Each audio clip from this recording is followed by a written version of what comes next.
अस्सलाम वालेकुम। The easy add में खुशामदीद। आज हम ग्रामर एक्सरसाइजेस का पार्ट 2 सॉल्व करेंगे। I have written the letter, what tense is it. हमने बताना है कि ये कौन सा टेंस है। चूंकि इसमें हैव और वर्ब की थर्ड फॉर्म लगी हुई है तो हम याद रखेंगे जब भी हैज या हैव के साथ वर्ब की थर्ड फॉर्म इस्तेमाल होती है तो वो प्रेजेंट परफेक्ट टेंस होता है। The aeroplane had taken off when the passenger reached the airport. Underline word है when। जब पैसेंजर्स एयरपोर्ट पहुंचे तो एरोप्लेन पहले ही उड़ चुका था। हमने वर्ड when को आइडेंटिफाई करना है। अब वर्ड when जो है ये कंजंक्शन उस सूरत में होगा अगर इस वर्ड के पहले और बाद में दोनों तरफ कोई ना कोई वर्ब मौजूद हो। हम देख सकते हैं कि इसके पहले भी क्लॉज है पूरी जिसमें हैड टेकन वर्ब है और पैसेंजर रीच्ड द एयरपोर्ट इसमें भी हमारे पास वर्ब मौजूद है। सो ये जो लफ्ज when है ये एक कंजंक्शन का रोल प्ले कर रहा है। अब ये जो लफ्ज when है इसको हम एडवर्बियल कंजंक्शन कहते हैं। सीनियर क्लासेस के लिए ये बात बता रहा हूँ। एडवर्बियल कंजंक्शन होने के नाते क्या इन दोनों में से हम एडवर्ब की ऑप्शन सेलेक्ट कर सकते थे? नहीं, क्योंकि इन इट्स एक्चुअलिटी अपनी फितरत में ये एक कंजंक्शन है, इसलिए हम इसकी फर्दर कैटेगराइजेशन में नहीं जाएंगे। हाँ, अगर टाइप्स ऑफ एडवर्ब्स लिखी होती हैं, यहाँ एडवर्बियल कंजंक्शन की ऑप्शन होती तो हम उसको सिलेक्ट कर लेते हैं। नेक्स्ट हमारे पास है which of the following sentence is correct. इनमें से सही जुमला कौन सा है?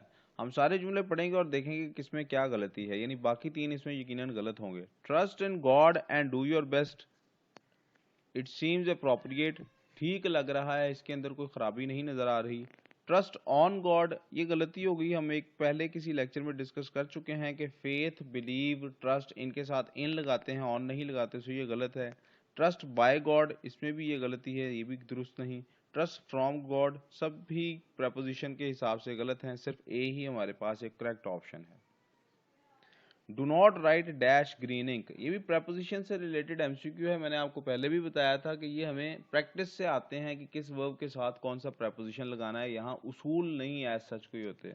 ये दरअसल कहना चाहता है कि सब्ज रोशनाई यानी ग्रीन इंक के साथ मत लिखो। इंग्लिश में जब हमने किसी को कहना हो कि फलां इंक के साथ ना लिखो तो हम उसके लिए प्रपोजिशन इन यूज करते हैं। Do not write in green ink यानी सब्ज रंग में मत लिखो। Waqar polishes his shoes, what tense is it ये कौन सा टेंस है? देखिए वर्ब की फर्स्ट फॉर्म यानी कि प्रेजेंट टेंस फॉर्म जिसको कि हम कहते हैं, मैं एक लेक्चर में डिस्क्राइब कर चुका हूँ। प्रेजेंट टेंस फॉर्म है ये, तो इस फॉर्म को हमेशा हम यूज करते होते हैं प्रेजेंट इंडेफिनिट टेंस में अगर ये हेल्पिंग वर्ब के बगैर आई हो, और हम देख सकते हैं कि यहाँ कहीं भी हेल्पिंग वर्ब मौजूद नहीं है, तो इसे प्रेजेंट इंडेफिनिट टेंस कहेंगे और इसका दूसरा नाम सिंपल प्रेजेंट टेंस है। Many people in Pakistan can speak English fluently। अब ये जो fluently लिखा हुआ है, जो underlined word है, ये क्या है ग्रामर में? आप देखिए कि fluently word किसको डिस्क्राइब कर रहा है? एबिलिटी टू स्पीक को डिस्क्राइब कर रहा है। ये पीपल को डिस्क्राइब नहीं कर रहा, ये पाकिस्तान को डिस्क्राइब नहीं कर रहा, ये इंग्लिश को डिस्क्राइब नहीं कर रहा, ये कैन स्पीक को डिस्क्राइब कर रहा है। ये हाउ का जवाब है, अंडरलाइंड वर्ड हाउ का जवाब है। हमने आइडेंटिफाई करना है अंडरलाइंड वर्ड क्या है। हम देखते हैं क्या सवाल पूछें, उस वर्ड के अलावा हम देख लेते हैं कि क्या सवाल पूछें सेंटेंस में, तो ये वर्ड जवाब आएगा। Many people in Pakistan can speak English, what इसका जवाब फ्लुएंटली नहीं आएगा। Many people in Pakistan can speak English, why इसका जवाब फ्लुएंटली नहीं आएगा। Many people in Pakistan can speak English, how इसका जवाब आएगा फ्लुएंटली। सो ये एक एडवर्ब है और एडवर्ब ऑफ मैनर है। He talks in a loud voice, अब वॉइस लफ्ज अंडरलाइंड है, ऊंची आवाज में बात करता है। वॉइस क्या है? एडजेक्टिव तब होता अगर ये किसी और नाउन को क्वालिफाई कर रहा होता, जो कि ये नहीं कर रहा। कंजंक्शन तब होता जब दो क्लॉजेस को जोड़ रहा होता, वो भी ये नहीं है। सो ना बी है ना डी है ये नाउन। क्या ये एब्स्ट्रैक्ट नाउन है? ऑफ कोर्स ये एब्स्ट्रैक्ट नाउन है, क्योंकि वॉइस कोई मॉलिक्यूल से मिलके बनी हुई चीज नहीं है, ये कोई टेंजिबल चीज नहीं है। Dash honest person always succeeds in the and, यहाँ पर क्या लगेगा? An honest person. ऑनेस्ट एक एडजेक्टिव है और पर्सन से पहले अगर एडजेक्टिव लगा हो तो उससे पहले आर्टिकल लग सकता है, और चूंकि ऑनेस्ट जो लफ्ज है इसकी प्रोनाउंसिएशन हे से नहीं है बल्कि अलिफ से है, अ की आवाज है, तो इससे पहले ए नहीं लगेगा, एन लगेगा। An honest person always succeeds in the end. अमानतदार आदमी हमेशा बिलाखिर कामयाब हो जाता है। Your son will return soon, तुम्हारा बेटा जल्द लौट आएगा। अंडरलाइन वर्ड क्या है?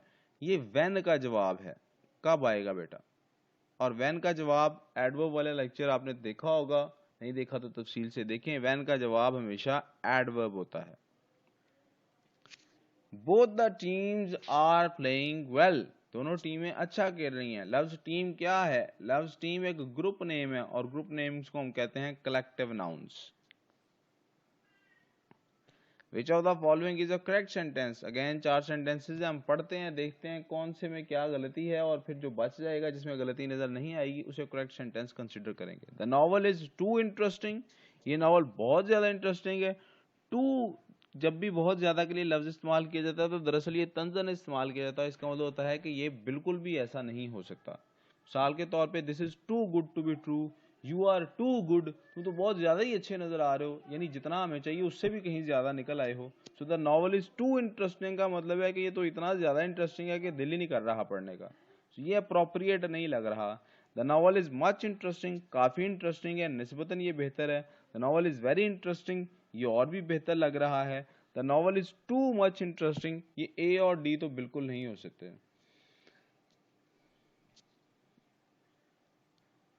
सो पीछे रह गए हमारे पास the novel is much interesting और the novel is very interesting.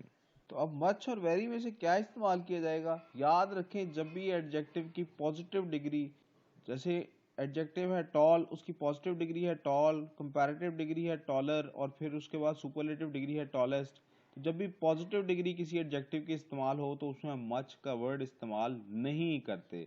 सो इनमें से सी ही करेक्ट आंसर है।